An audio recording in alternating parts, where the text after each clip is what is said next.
Hello and welcome to the Creative Solutions Podcast. I'm your host, Izolda Trakhtenberg. Oy, oy, oy. I need to do something about that.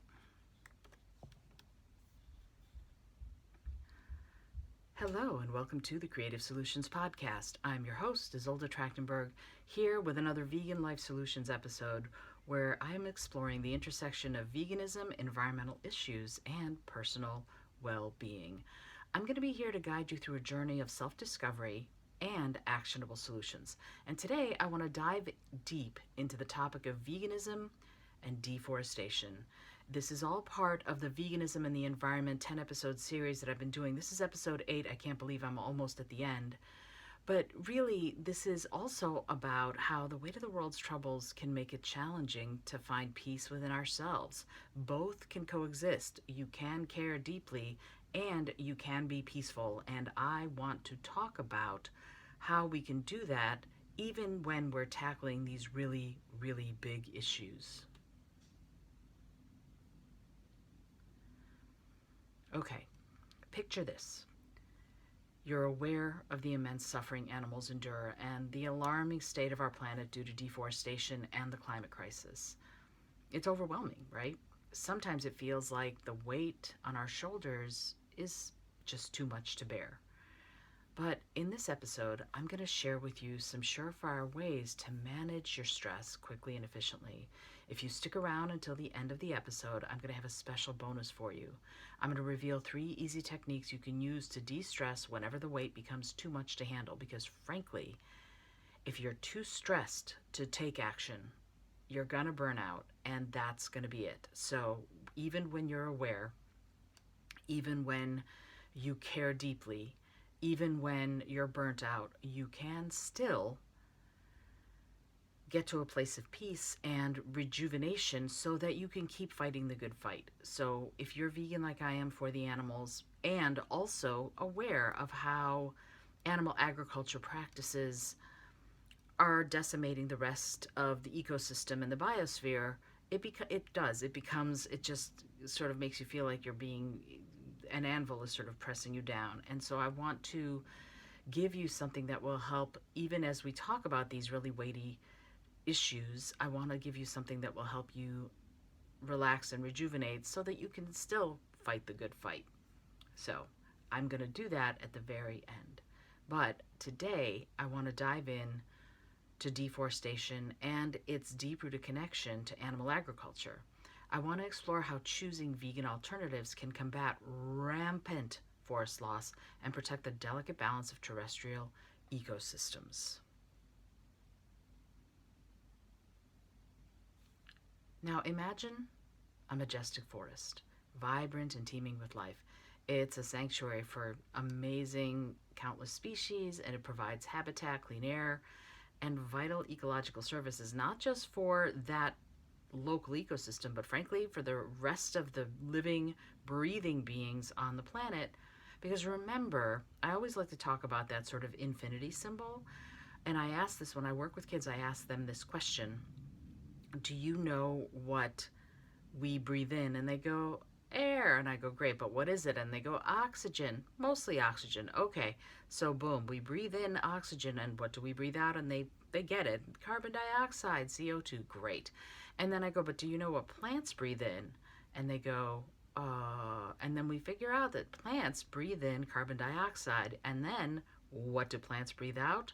They breathe out oxygen. So the more plants we have on the planet, the better that balance is going to be, especially since our population is growing so much, the planetary population. I mean, we need to be sure that we have enough plants to balance out how many walking beings, moving beings, flying beings are breathing, right? If we have too many people breathing out carbon dioxide and not enough plants taking that carbon dioxide, fixing it through photosynthesis and CO2 fixation, and releasing life-giving oxygen, we are going to be in trouble.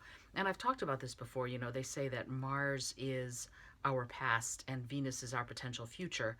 Mars probably was like Earth at one point. They keep thinking they've discovered water, and there are possibilities there of things that used to be there but are no longer.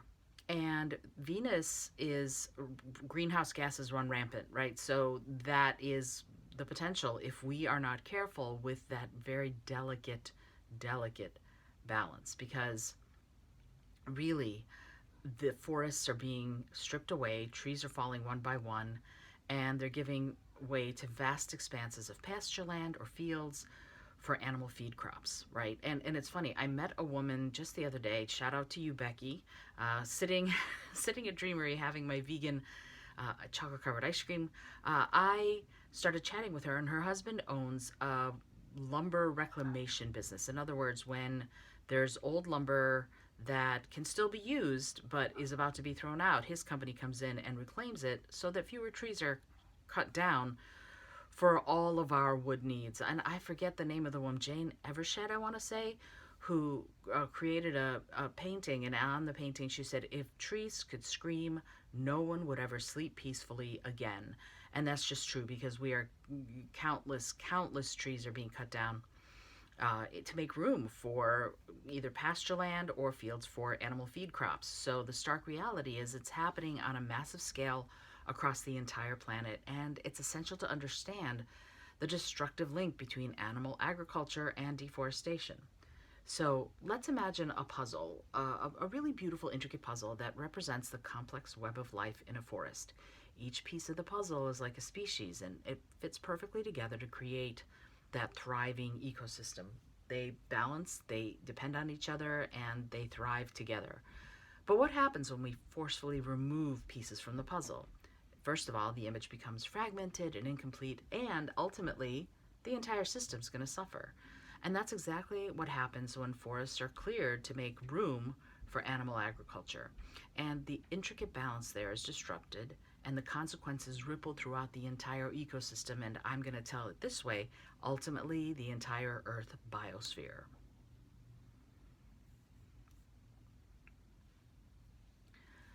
Deforestation not only destroys habitats but also exacerbates climate change. Forests are natural carbon sinks, like I was just mentioning. They breathe in that carbon dioxide, they absorb vast amounts of CO2 from the atmosphere. And when trees are cut down and burned, not only do we lose this valuable carbon storage, but the released carbon compounds further contribute to global warming and the climate crisis. It's a double edged sword, right? But here's good news. By embracing a vegan lifestyle, we can directly combat deforestation and its harmful consequences. Because choosing plant based alternatives over animal products is like turning the tide in the battle against deforestation. When we opt out for a plant based burger instead of a beef patty, or as I like to call it nowadays, a dead cow patty, we send a powerful message to the entire animal agriculture industry. We demand change, a shift towards more sustainable agricultural practices that don't sacrifice forests and their vital ecosystems, not to mention, of course, the lives of the many billions of animals that we kill every single year. We have to always remember that at the root of all of this is in some ways speciesism, right? It is animal suffering to benefit humans, and it is, first of all, not sustainable long term for the animals, of course, but also for us, and also ultimately for the natural resources of the planet. And I like to say it this way, and I've said it before and I'll say it again. No matter what happens, no matter what we do, chances are the planet's going to be just fine. The planet will survive likely until 4.5 billion years from now, when the sun does whatever it's going to do, either becomes a red giant or becomes a supernova, depending on whether or not it's quite big enough to do what it's going to do. But we won't, we will be long gone, but the planet will still be here 4.5 billion years from now in one way or another. And so the planet doesn't care, right? The planet does not care. We have to care. We have to be aware of the fact that we are interdependent with all of the other creatures and living beings and living things and plants and this and that and the other on the planet. We are all dependent on one another for survival, and humans are frankly taking more than our share. And that's something that we have to remember. Non-human animals don't take more than their share. We are the only animal that does that. We take more than our share, and we're greedy. And as we do this, As we keep populating, it's like Mr. Smith said in The Matrix, we are like a virus. We go into an ecosystem, we eat it all up, we essentially leave it destroyed, and then we move on to another space. The problem, of course, is that we have only one space. Ultimately, we have the planet Earth, so we have to be incredibly, incredibly careful to choose wisely.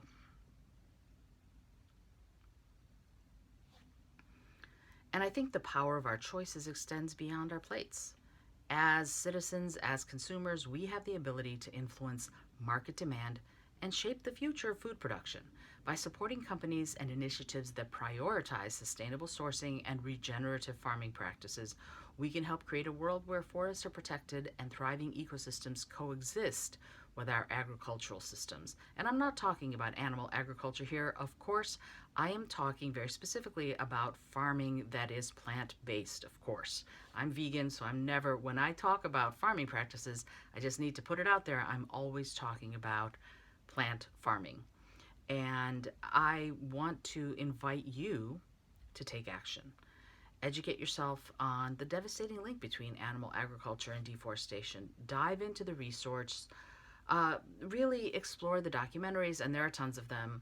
You can learn from organizations. You can Google. It's just, there's a ton of stuff dedicated to forest conservation and sustainable and conservationist land use. So I really, really, really want to encourage you to to do your own research. I'm going to keep talking about it every Friday. You're going to get some sort of a vegan life solution episode, but I want you to remember that there's other information out there too. But if you decide to stick with me on this journey as I explore all of these different facets, come back every Friday and listen to the Vegan Life Solutions episode, and consider joining the Patreon community. By subscribing there, you're going to gain access to future episodes where I'm going to keep continuing to explore creative solutions for this vegan lifestyle.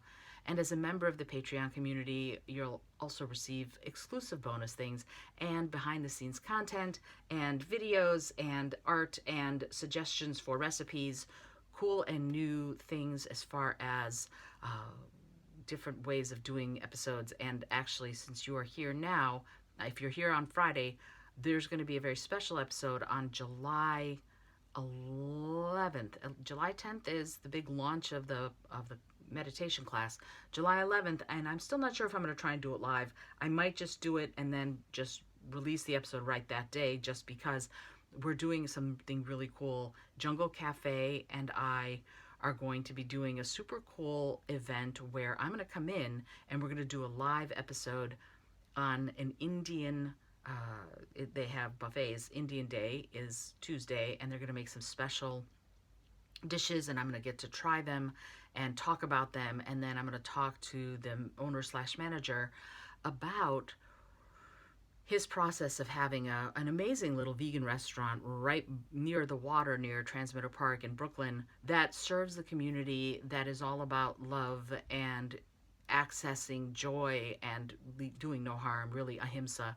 And so I'm very excited about that episode. If I don't manage to get it out on Tuesday, it'll be out the following Monday, because I really want you to understand more about the process of being a vegan business, a process of being a vegan establishment that serves the community in a really fundamental way. So I want to encourage you to join that episode too. It's going to be, I think, really amazing and inspiring. And if you are thinking of starting a vegan business, I'd love to hear from you, actually. I'd love to talk to people who are vegan entrepreneurs to get that, more of that out there, that you can be a successful entrepreneur and be vegan. And there are lots of resources for that, but I want to highlight your work. If you're a vegan business owner, I would like to highlight your work. So contact me. All right. I want to just keep going to here that I'm grateful to you for joining me on this journey, because there's a critical link among all of these different things and living a cruelty-free lifestyle. That's ultimately what it is. Like, the more cruelty-free you are, the more compassionate you are, the more free you are and guilt-free you are to live a really amazing life. And so I want to pave the way for a more sustainable, compassionate, creative future. And this to me is just, I'm not illogical. This to me is a really great way of doing it. So I want to thank you for joining me on this episode. Stay tuned. In just 1 second, I will be here to talk to you about the really cool bonuses I have to manage stress when, quite frankly, all of these heavy topics, all of the issues, all of the stuff weighing on you just gets too much. There are 3 easy techniques that you can use right now today to feel better. So hold on for just 1 second.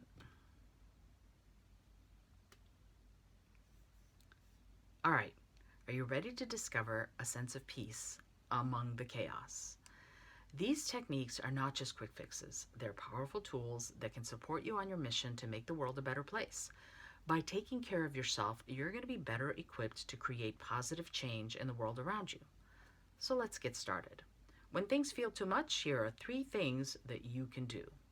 Technique number 1, grab a pencil and a piece of paper. Drawing or doodling isn't just for artists. It's a therapeutic practice that benefits us all. By engaging in this creative outlet, you allow your mind to focus on the present moment. It becomes a form of meditation, offering respite from stress and tension. So go ahead, let your imagination take the lead and feel the worries fade away.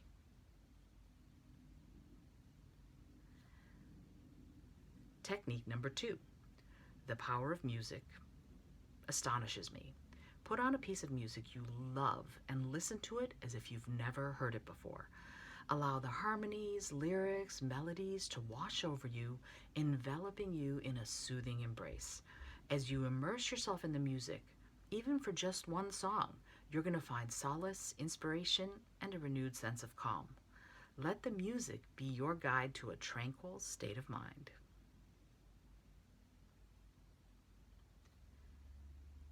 And now, technique number 3. It's time to dance like no one is watching.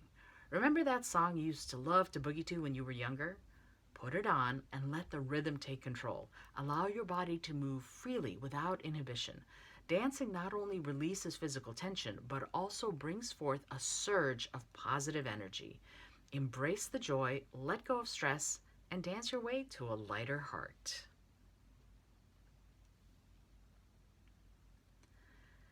These 3 techniques are your key to unlocking a sense of peace and managing the stress that accompanies your quest to make a positive impact and leave the world a better place, right? One of my guidelines in my life is leave it better than you found it, but sometimes it just gets exhausting. And so I rely on these kinds of stress management techniques, and also I rely on micro meditation, right? This is something that I really believe in because I just don't have the energy or the time to meditate an hour a day. I just don't. I wish I did.